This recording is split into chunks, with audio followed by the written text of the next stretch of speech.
Welcome to our channel. Today we how to restore customer billing disputes using Chargebee. Quick tutorial step by step clearly. To restore customer billing disputes using Chargebee, start by logging into your Chargebee account.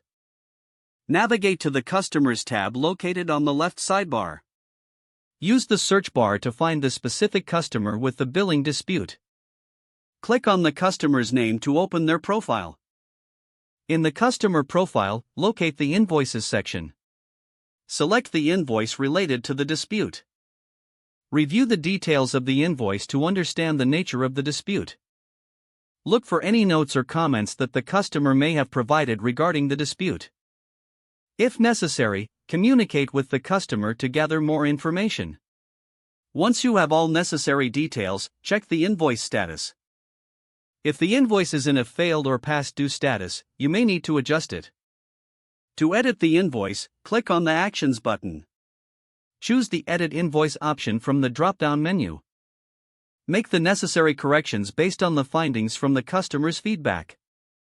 After editing, save the changes to the invoice.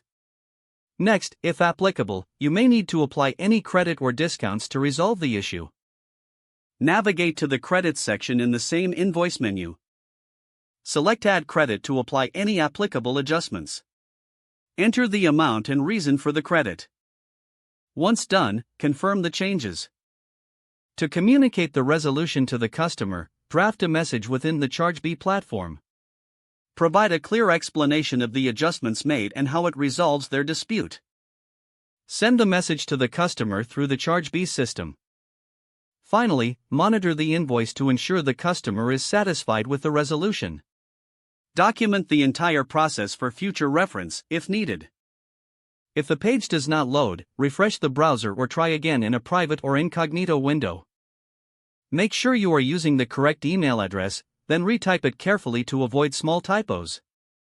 If your password is not accepted, use the Reset option and create a new strong password you can remember. Don't forget to like this video and subscribe to our channel for more step-by-step tech guides.